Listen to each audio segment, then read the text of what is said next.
Hi అండి అందరికి ఈ రోజు అయితే హనీ పాపని వైషు పాపని భయంకరమైన ప్రాంక్ అయితే చేయబోతున్నానండి.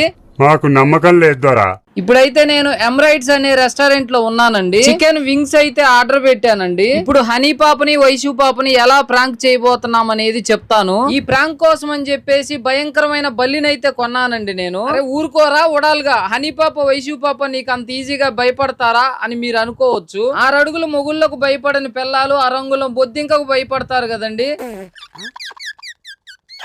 అలాగే వీళ్ళు నాకు భయపడరండి, ఈ బల్లికి భయపడతారు. ఇంతగా ఈ బల్లితో ఏం చేస్తావురా సామె? హనీ పాపకి వైషు పాపకి చికెన్ వింగ్స్ తెస్తానని చెప్పానండి. కానీ ఇప్పుడు చికెన్ వింగ్స్ ప్లేస్ లో అయితే ఈ బల్లిని పెట్టేస్తాను. నా అస్త్రశస్త్రాలన్నీ ఉపయోగించి ఇంత పెద్ద ప్లాన్ చేశానండి. చికెన్ వింగ్స్ అయితే రెడీ అయిపోయినాయండి. వీటిని సపరేట్ గా ఒక బాక్స్ లో పార్సిల్ చేసేసాడు. ఇప్పుడు మనం అయితే చాలా పగడబందీగా ఈ బల్లిని బాక్స్ లో పార్సిల్ చేసేద్దాము. ఈ దెబ్బతో హనీ పాప వైషు పాప జీవితంలో చికెన్ పీసులు అడగరండి. ఇప్పుడు పర్ఫెక్ట్ గా చికెన్ వింగ్స్ ను ఒక బాక్స్ లో, నల్ల బల్లిని ఒక బాక్స్ లో పార్సిల్ చేసేసాము. హనీ పాప వైషు పాప లొట్టలేసుకుంటూ ఎదురు చూస్తూ ఉంటారు. A few moments later.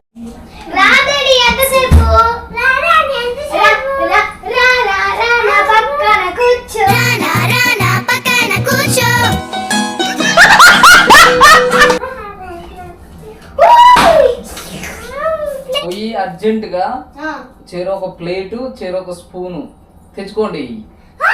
సమయం ఆసన్నమైంది మిత్రమా. ఓం పగపుగే పగిని పాగోదరి భగవాసనే దినకరకిరణై పాతమానేందు చూడే ఐ క్లీం ఓం పట్పా.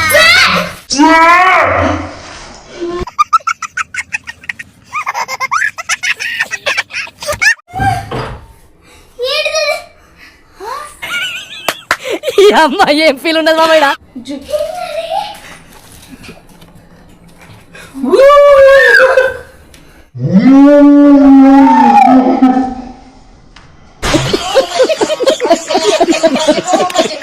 ఈ వీడియో గాని మీకు నచ్చినట్లయితే ఇంకెందుకు ఆలస్యం, గట్టిగా ఒక లైక్ చేసుకొని అదే చేత్తో సబ్స్క్రైబ్ చేసుకోండి ప్లీజ్.